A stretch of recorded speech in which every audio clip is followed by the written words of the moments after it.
Her హి ఓం నమ శివాయ్. ఓం నమ శివాయ్. ఓం శ్రీ భద్రకాళీ సమేత వీరభద్రస్వామిని నమో నమః. మాతృ పితృభ్యో నమః. ఆచార్య అతిథిభ్యో నమః. శ్రీమాత లలితా త్రిపుర సుందరయే నమో నమః. శివశక్తి స్వరూపులారా, మనం విధిగా మంత్రయోగములు, తంత్రయోగములు, యంత్రయోగములు చెప్పుకుంటూ వస్తున్నాం. అవకాశం ఉన్నవారు అవగాహన పెంచుకొని తమకు ఆవశ్యకత కలిగిన విధానాలు ఆచరిస్తూ ముందు ఇబ్బందుల నుండి బయటపడడంతో పాటు హైందవ సనాతన ధర్మ ఋషులు అందించిన శక్తులను, యుక్తులను, మార్గములను ఎంచుకొని తగు విధంగా ప్రవర్తించి శక్తులను పెంపొందించుకొని శక్తివంతమైన ఆనందకరమైన జీవితం గడిపేందుకు మంత్ర, తంత్ర, యంత్ర యోగములు చేసి తమను తాము చక్కదిద్దుకోవడంతో పాటు 10 మందికి ఉదాహరణ స్వరూపంగా నిలుస్తూ సమాజంలో తమ బాధ్యతను తాము శక్తి వంచన లేకుండా నిర్వర్తించాలని హైందవ సనాతన ధర్మం వచిస్తూ వస్తుంది. కాబట్టి ముందు మనం వ్యక్తిత్వంగాను, రెండవది సామాజిక పరంగాను, మూడవది దైవిక పరంగాను మార్గములను ఎంచుకొని ఆ మార్గముల వెంబడి నడుస్తూ తగు విధంగా తమ జీవితాలను సరిదిద్దుకోవాలని హైందవ సనాతన ధర్మం వచిస్తూ వస్తుంది. కాబట్టి ఇప్పుడు కర్ణ గణపతి యొక్క మంత్రం అందిస్తుంది రత్నశ్రీ హిందూ సేవా సమాజ్. ఈ మంత్రము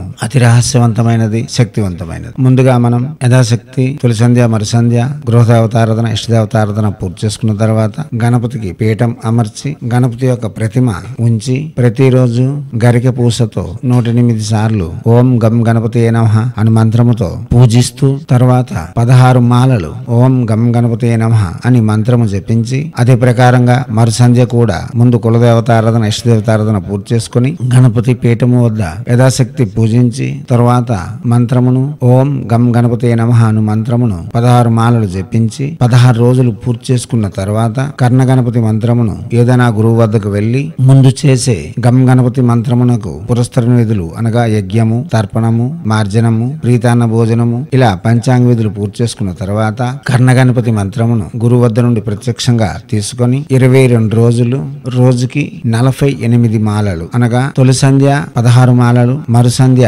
16 మాలలు, రాత్రి 9 గంటల నుండి 12 గంటలలోగా 16 మాలలు జపం చేస్తూ 22 రోజులు చేయాలి. తర్వాత గణపతి యొక్క సూచనలు మనకు కనిపిస్తూ ఉంటాయి. ఎలా అంటే పెద్ద అరణ్యంలో ఏనుగు నడుచుకుంటూ వెళ్తే భూమి కంపన శబ్దము గుమ్ గుమ్ గుమ్, తర్వాత చేటల వంటి చెవులు ఆ చెట్లను ఆకులను తగులుతూ హుషారుగా నడిచి వెళ్తున్న ఏనుగు యొక్క శబ్దములన్నీ మనకి వినిపిస్తూ ఉంటాయి. వాటికి భయపడకుండా గణపతి మనకి అనుగ్రహించాడని భావన చేస్తూ జపం పూర్తి చేయగలిగితే ముందు ఘీంకారము ఏదైతే ఏనుగు యొక్క ఘీంకారం కొంచెం కొంచెంగా వినబడుతూ ఉంటుంది. అది మన యొక్క భాషగా కొన్నాళ్లకు పరివర్తన చెందుతుంది. అప్పుడు మన మనసులో భావన చేస్తూ ఏ ప్రశ్న మనం అడిగినా గణపతి యొక్క అనుగ్రహముతో మన చెవి యందు దాని యొక్క సమాధానము లేక మనోనేత్రమందు ఆ సమాధానం వచ్చి నిలుస్తుంది. గణపతి మహాబుద్ధిశాలి, జ్ఞానపరుడు, వైభవంలో అతనికి మించిన వారు లేరు, చాకచక్యమందు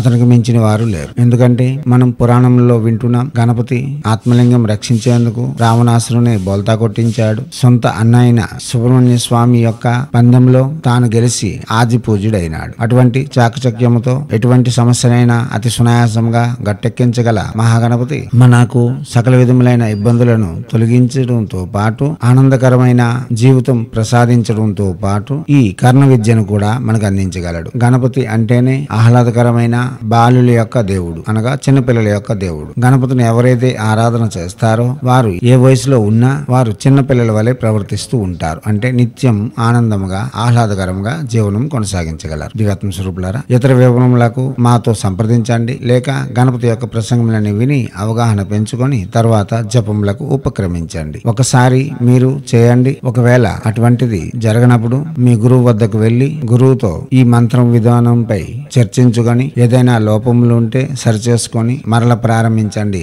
గణపతి యొక్క అనుగ్రహం తప్పక లభిస్తుంది. ఆ అనుగ్రహంతో మనం కర్ణ గణపతి యొక్క ఉపాసకులైన మనం ఏ ప్రశ్నకైనా సరే అతి సునాయాసంగా సమాధానం చెప్పగలం. చతురత, చాకచక్యము గణపతి యొక్క ప్రధాన లక్షణములు. దివ్యాత్మ స్వరూపులారా, ఇప్పుడు కర్ణ గణపతి మంత్రము ఓం ఆం గం ఐం సౌః క్రోం మమ కర్ణమే వద వద గణేశాయ స్వాహ.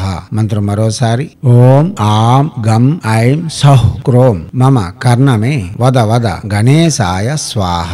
మంత్రం మరోసారి ఓం ఆం గం ఐం సౌః క్రోం మమ కర్ణమే వద వద గణేశాయ స్వాహ.